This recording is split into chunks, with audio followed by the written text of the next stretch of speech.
Okay.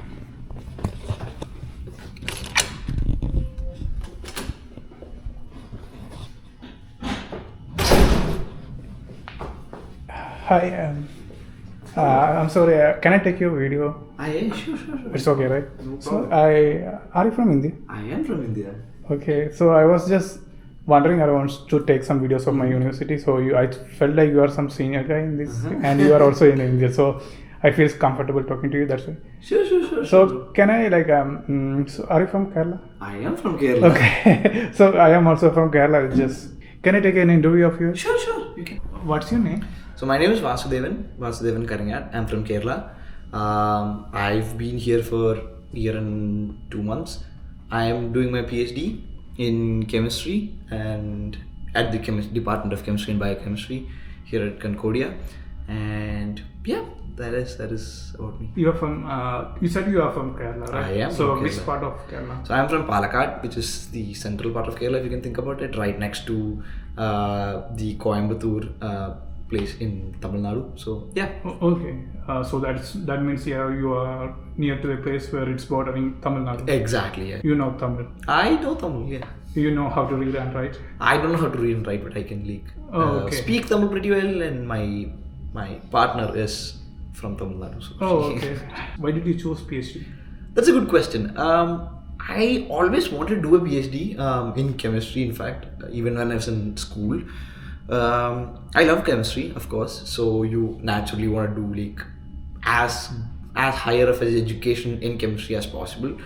But over time, I've like liked research too. I've in my masters and in my bachelor's when I've done research, I've like begun to like chemistry research a lot, and I've always wanted to do the highest form of education in chemistry, and here I am doing a PhD now. And what is your research area? I work in a field called metabolomics, so that is much less chemistry than you think. So although my degree is in chemistry, most of my work is in a very interdisciplinary area, as in like a lot of chemistry, biology, nutrition, a lot of health sciences. So metabolites are the small molecules that are often found in your blood, your urine, in your body, and they tell everything about you. They can tell what you ate, like how you feel, what kind of things that you are like. What are the things that you're going on in your brain, etc. I personally study these small molecules and see what it tells about you. So that's what I do. Metabolomics is what it's called. You are doing sample study on human materials, right? I am doing. And it's legal here? So there is strict protocol. So I work with human samples like blood, urine, fecal samples like cerebral spinal fluid. So I obviously cannot work on like random samples. You cannot just ask your friend for a sample. There is strict protocols where you get the samples from, where you store it, what kind of labs you can work in, what you have to wear while doing these experiments. You cannot just work on blood on a bench top. You have to have a biosafety cabinet. You have to label the compounds with biohazardous levels. So there is strict protocols here, and it is legal if you follow those protocols. So yeah.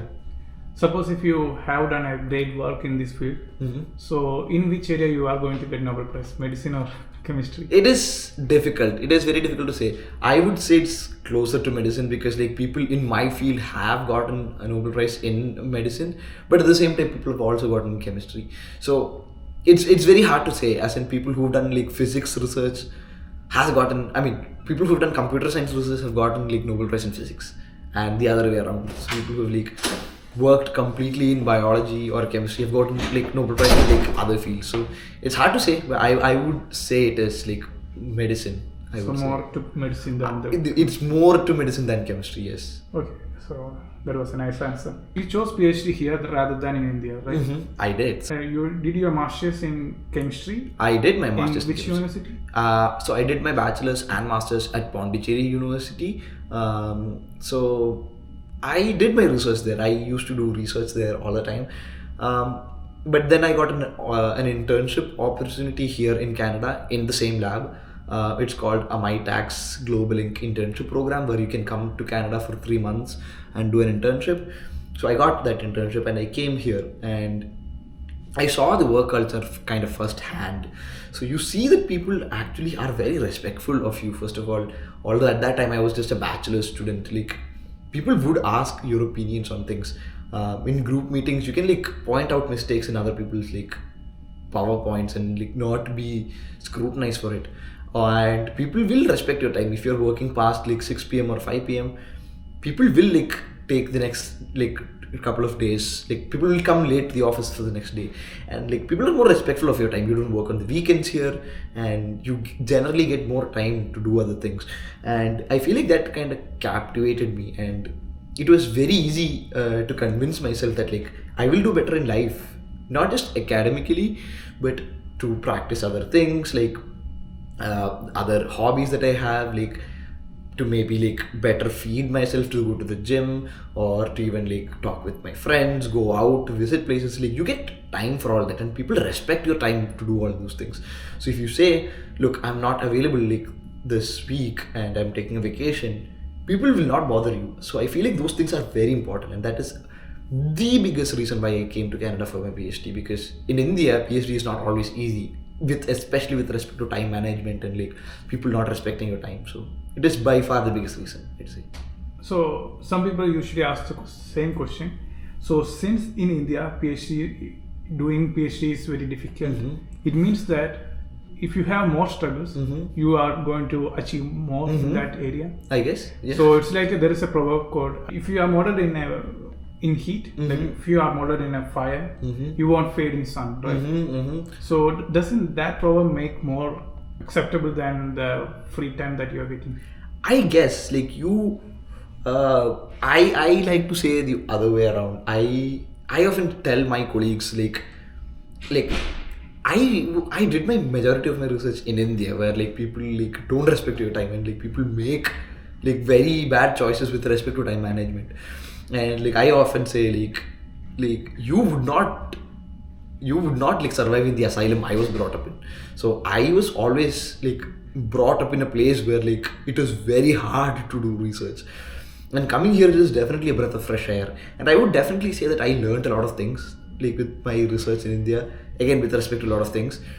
But I don't think it like if it does more, it probably helps in some way, but I'm pretty sure it harms you in more ways. So yeah, I mean I guess like if you're in the heat, if you are like molded in fire, you probably won't fade in the sun. But if you're like destroyed in the fire, like there is no point in going in the sun at that point. So I think it breaks more people than makes more people. So I think here you kind of realize that like life is more than work. You need like more time to enjoy the sun, like enjoy the grass, like enjoy a nice cold beer in the park, and like talk to your friends, like make good food, and like have like listen to good music, and things like that are very important in life, not just like your work and how much money you make. And I think that's like very, very important, that things Indians don't sometimes realize. So you're saying in simple words, less life, more work in India. Definitely, it's not even a question. But I think like sometimes Indians don't have a choice. It's not like, I wouldn't say it's Indians' fault. It's like the general culture in India and like East Asia in general are more ruthless. And especially because here, for example, it takes like half a day to do an experiment. The same experiment would take like 3 days in India, because the instruments are worse. There is like less chemicals for you to do the experiment. Or generally it's easier for people to like worry, not worry about their like bank accounts if they actually have enough money. I am privileged enough to have like enough money to eat and feed myself here. It's not the case with everyone in India. Sometimes Indians are just like need to work harder just because they have to feed themselves and like, get a good like life for themselves. So there is like it's easy to say for me to sit here and say like, yeah, Indians do go home at 5 p.m. don't work after 5 p.m. It's not that easy. So the one thing that you were saying, that the funding in India is very low for PhD students. So that means like the money that you are getting for the work that you are doing is very less or not enough. It is PhD in India is by far one of the like worst return on investment that you will ever get. As in the what is it like the peak funding you will get is probably like PMRF in India, and that is probably the only way you can get like enough money to feed yourself at like the age of 25, 26. where your colleagues are probably engineers who are earning a lot of money. So even a good JRF scholarship is simply not enough money for some people, because half of it just goes on rent, and like you don't save enough money. So in India, it's not even a question. Like PhD scholars simply don't earn enough. In Pondicherry University, the university funding is in the drain. People get like 5,000 rupees a month or something. So it's very bad. The amount of work you do versus the amount of money you get it's terrible. So for you, how much money is good enough for PhD in India? It depends. So again, PMRF is, I would say, a good enough money. Again, PMRF, like Prime Minister's Research Scholarship, is like the highest scholarship. Like only like 1,000 people get out of like a lakh applicants. So I think that is somewhere between 60,000 and like 80,000. I'm not sure. But as a person who's like doing cutting edge research, like any other form of the same research or work in an engineering field will get you the same money. People make like 80,000 rupees per month in an engineering field if you're doing the same amount of work. So I feel like, yeah, it contributes to the society in ways that you might not know, but I feel like a PMRF should be the baseline. Okay, so I don't agree to the point that we are also getting a good amount of funding here in Concordia. Not always. Like definitely no. Like in a lot of places in Canada, people don't get enough. Like it is not an Indian problem. It is like global problem. Yeah, like, because I see the same thing in University de Montreal, which has a lower funding than the Concordia University. It is very true. It's like not just in India. Like in the US, in Europe, sometimes like people do get dirt cheap like money for their PhD. But the thing is, like, at least as in like better funding for PhDs, by that I mean like better resources for a PhD scholar. You probably have a better instrument to work on, you probably have an office, you have a better like computer that you can work here. Like you like money, simply money wise, you probably are not getting much more. So what is one thing that you want to say to the upcoming PhD applicants? So specifically in terms of Canada and US, I feel like there is a lot of misconceptions in PhD application. It's not, the application process is not that straightforward. So you have to like cold mail people, you have to hit people up on LinkedIn, and it's not that straightforward. It's unlike in India where you have an application portal, you give your name and you are like assigned to a PhD supervisor, or in Europe where you are like applying for PhD programs. That's not the case here. You have to talk to people first, and that's something that I see people make a mistake often.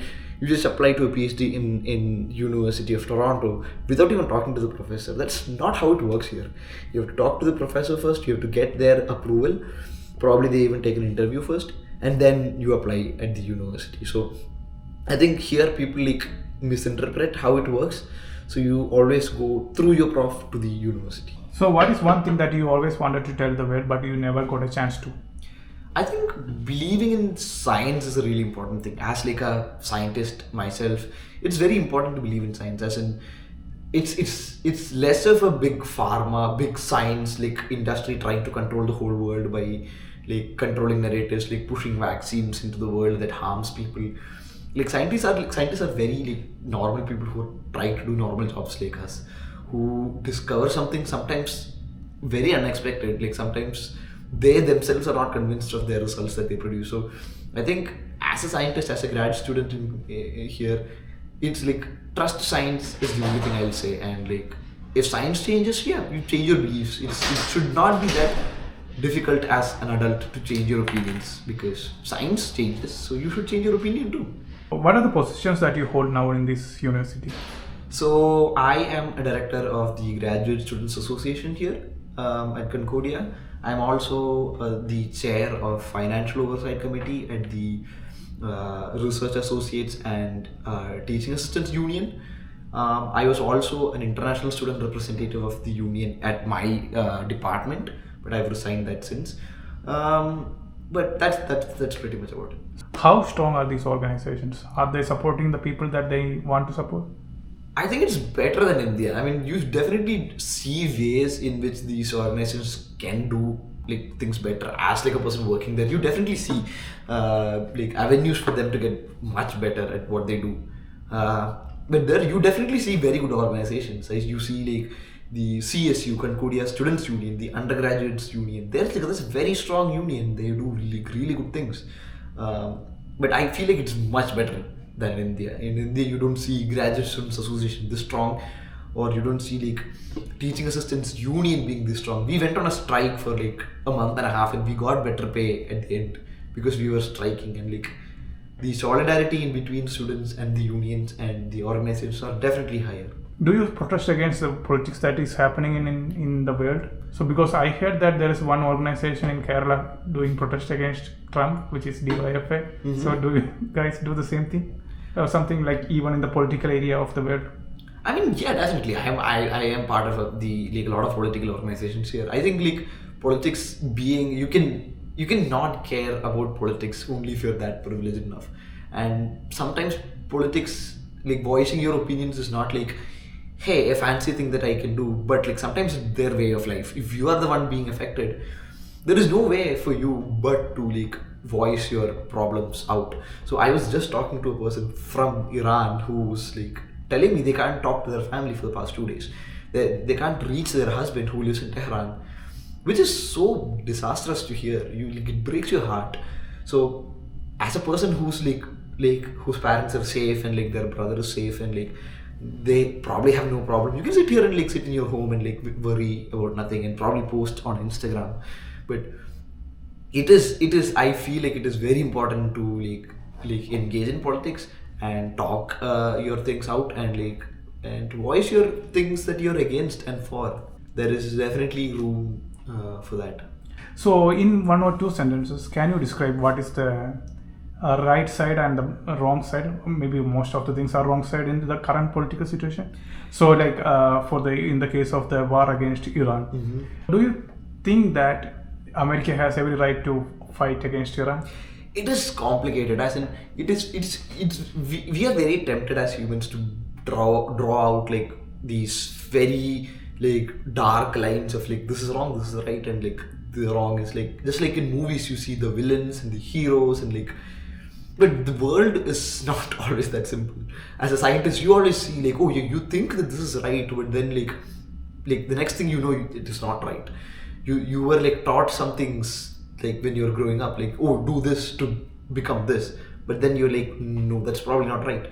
So I think like in global geopolitics, it's not that easy. So like it's interlinked. It is extremely interlinked. I personally would say that like Ali Khamenei dying is definitely a good thing, but being killed by Zionist pedos is not a good thing either. So it is what it is. Like global politics is extremely complicated and interlinked. So there is no good side. There is like probably 2 bad sides fighting against each other. Okay, so you are saying it's the fight between a devil and another devil. Most probably, yeah. Again, like people like Iranians are glad that again like Ali Khamenei died, but I don't know how glad they are that like the US is involved in this. So it is what it is. It's like even in like stupid politics in India, you probably want to see the good side and the bad side. It's not always that easy. So coming back to India, so what is one thing that you always wanted to change in Indian education system, and one thing that you always loved about Indian education system? I think the importance of work and like your work ethic and like the toughness that you have is often overstated in Indian education system. And you see professors saying that like as a student you have to work like 24/7, you have to work on weekends, you have to wake up at like 3 a.m. and study. And I think that is extremely overstated. Like students grow up with no hobbies and like without like working for sports. Parents are discouraging students from going out to play, and like sports can always be secondary. Like teachers come in your sports period and take over the class and like teach max. And I feel like Indian education system does not prioritize like a holistic learning, as in like again sports, medicine, arts, like a lot of things that people actually are very passionate about. You see that here, right? You see people who do PhDs in arts and like dance and like a lot of like multicultural like things that are often discouraged in India. And I think that is like a very clear thing you see in Indian education system, where like your like engineering, science, maths is just like pushed down students' throat without like any reason. And the good thing about Indian education system is like how much importance that like it gives to languages. Although I sometimes disagree with the imposition of Hindi as a language in India, it has only done good to me. As in like I can speak Hindi very well.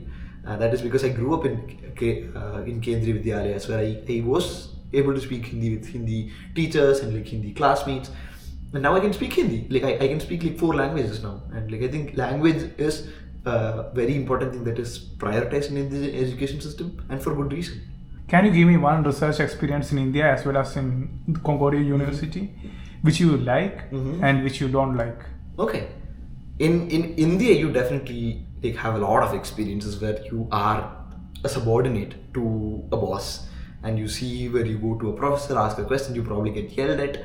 Even to a PhD scholar in your same lab, you're always like their subordinate. You ask them for help, you ask them for favors. They definitely do help you, but there is always a dynamics there where you are like just a slave, and you are like your bosses are your masters, and you see that all the time. Like you don't need me to tell an experience. That is always the case there, and you can't eat, like you can't come late into a class. You can't yawn in a class. Like things are very like strict sometimes in India in the work culture there, and that's not the case here. People here like ask for your opinions. Like my boss, who's like 20 years older than me, who's like extremely good at her own field, still ask for my opinions, and like they don't like judge you for being wrong or things like that.